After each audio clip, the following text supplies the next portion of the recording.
지금 보시고 있는 거는 치즐이랑 펀치인데 치즐은 이렇게 정이라고 부르기도 하죠. 이렇게 되어 있는 거고, 펀치는 보통 이렇게 둥근 형태로 형성이 되어 있습니다. 근데 이제 이걸 각각 명칭을 부를 때 얘 같은 경우는 핀 펀치라고 하거든요. 핀 펀치 같은 경우에는 이제 이렇게 고정되어 있는 핀들을 제거하거나 이럴 때 보통 이렇게 온라인을 잡고, 그 다음에 공이망치나 이런 것으로 톡톡톡 쳐서 뺄 수 있게 만드는 거죠.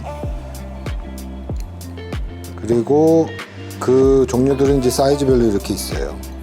이렇게 이제 두꺼운 것도 있고, 이런 것들이 핀 펀치고, 그 다음에 이제 보면은 드리프트라고 있어요.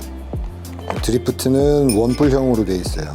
이런 것들은 어느 것들을 정렬하거나 이럴 때 사용하게 되는데, 예를 들어서 뭐 발판을 조립을 할 때 보면 이제 이런 식으로 스프링 워셔도 있는데, 스프링 워셔랑 발판이 이렇게 삽입이 되면 얼라인이 잘 안 맞죠. 그래서 볼트가 들어가기 어려워지는데, 이럴 경우에 이제 이런 식으로 정렬을 하거나 이럴 때 아주 용이합니다. 이런 식으로 사용하게 되는 거고, 그 다음에는 이제 센터 펀치도 있는데, 센터 펀치 같은 경우에는 앞에 이제 뾰족해요. 그래서 어느 사물을 이제 구멍을 내야 되겠다. 그러면은 펀치로 탁 한번 치고, 그 다음에 여기 이 점을 이제 드릴링 할 때, 그럴 때 많이 쓰게 되죠. 그 다음에 설명드릴 거는 치즐인데, 치즐 같은 경우에는 예를 들어서 이런 둥근 머리 볼트든 아니면 다른 모양의 볼트든 간에 잘 안 풀리거나, 아니면은 이 톡스 같은 내부에 이런 연장이 삽입되는 공간이 파괴됐을 때 어떻게 풀 수 있는 방법이 없잖아요. 그럴 경우에는 이런 치즐로 이렇게 홈을 내게 됩니다. 홈을 내게 된 다음에 그 자국을 낸 다음에 방향을 잡고 톡톡톡 쳐서 푸는 경우도 있고, 또는 아예 잘라내거나 이럴 때에도 이 치즐을 쓰게 돼요. 그리고 스페셜한 치즐들도 있는데, 어떤 형상을 둥근 모양으로 다시 복원하거나 이럴 때가 생겨요.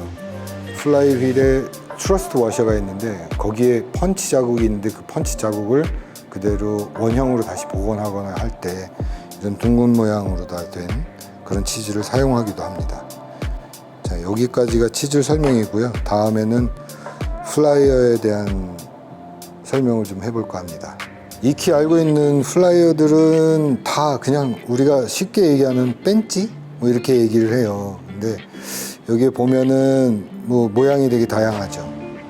다양한 것 중에서 좀 익숙한 것들을 먼저 설명을 드리면, 이런 것들은 이제 바이스 플라이어라고 하는데, 이거는 이제 뭐 엄청난 힘으로 꽉 조여서 뭐 돌리거나, 아니면 용접 부위를 단단히 고정할 때, 이럴 때도 쓰여요. 얘네들은 모양도 좀 다양하고, 이런 식으로 뾰족한 모양도 있고요.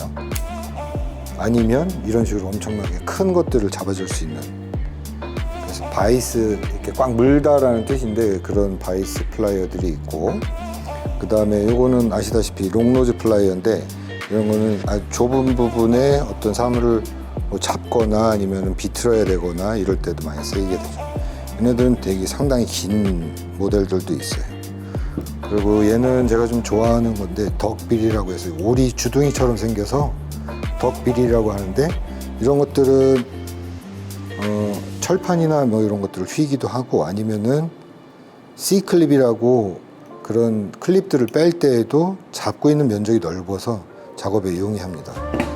이런 것들은 이제 채널락이라고 하기도 하고 그러는데, 이런 걸 사용할 때에는 볼트를 절대 풀거나 뭐 아니면 조이거나 하지 말라고 하는데, 요즘엔 아예 스냅원에서 이런 식으로 만들어요. 그래서 사이즈를 조절할 수도 있고, 그리고 큰 것들을 잡을 수도 있고, 여기에 보면은 이 홈들은 볼트의 육각면을 제대로 잡고 돌릴 수 있게끔도 했고, 그리고 이 부분은 이제 아주 작은 부분이기는 한데 이렇게 금속을 자를 때에도 쓰이기도 해요. 그래서 다기능의 어떤 플라이어들이 많이 개발되고 있어요. 이것도 채널락의 일종이고, 이런 식으로 더 큰 걸 잡을 때도 사용합니다. 이것도 역시 채널락의 일종인데 이렇게 큰 것들을 잡을 수도 있고, 가만히 보시면 이렇게 해도 이 잡는 부분이 평평히 있는 걸 좀 아실. 그리고 얘는 뭐 벤치라고 이걸 커터라고 하거든요, 원래는. 그래서 이런 커터핀을 바퀴축에 고정을 성형을 해서 한 다음에 그 다음에 이제 잘라내거나 이럴 때 많이 사용하게 되고, 얘는 이제 클램프예요. 호스 클램프인데 반드시 필요하죠. 할리 정비할 때는 예를 들어서 뭐 오일 호스라든지 연료 호스라든지 걔네들을 고정할 때 호스 클램핑을 딱 견고하게 할 수 있고, 그 다음에 다시 그것들을 잘라서 분해하기도 하고요. 이제 하나 더 설명드릴 게 있는데, 호스 커터거든요. 일반적으로 가위로 자르게 되면 이 단면적이 삐뚤삐뚤하게 돼요. 보기도 좋지도 않지만은 나중에 문제가 생길 수 있거든요. 이런 호스 커터를 쓰게 되면 이런 식으로 단면적이 아주 깔끔하게 일자로 딱 잘라지게 되죠. 그리고 아까 호스 클램프 같은 경우에는 이런 클램프를 이런 식으로 조이게 돼요. 그래서 점점 줄어들어서 고정을 할 수 있게 되고, 클램프는 또 커터도 돼요. 물론 이런 식으로 니퍼라고 불리죠. 그 커터로 사용해도 되는데 되게 힘들어요. 이거는 보시면은 이 각도가 있기 때문에 자를 때 삐뚤어지게 돼요. 근데 호스 커터로 사용하게 되면 얘네는 일자잖아요. 이런 식으로 자르게 되면 아주 쉽게 잘라지게 되죠. 그리고 이 녀석들은 이제 스냅링용 플라이어인데, 얘는 이제 벌리기도 하고 이거를 다시 풀러서 반대로 체결을 하면 다시 조일 수도 있죠.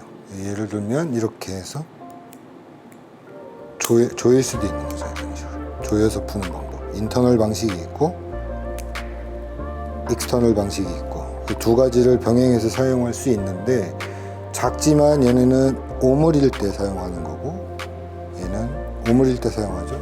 오히려 얘네들은 이제 벌릴 때 사용하는. 그래서 오므리는 거 벌리는 것들을 따로 준비하셔야 될 수 있고, 여기 보시면은 여러 가지 것들이 있는데, 이런 것 같은 경우는 벌리는 걸 사용해야 되는 거죠. 이런 식으로 넣어서 벌리는 방법으로. 그리고 특별한 것들도 바이스 중에 하나인데, 얘네는 소프트테일 모델 중에서 카운터 밸런서라든지 이런 것들, 걔네들을 고정하고 있을 때, 그럴 때 많이 사용하고, 그 이외에도 뭐 많이 사용하게 돼요. 익히 아실 수도 있는데 이런 건 목공 바이스라고도 많이 불립니다. 그래서 플라이어 설명은 여기까지 하고, 다음에는 우리가 쉽게 아는 스크류 드라이버 종류들을 설명하도록 하겠습니다.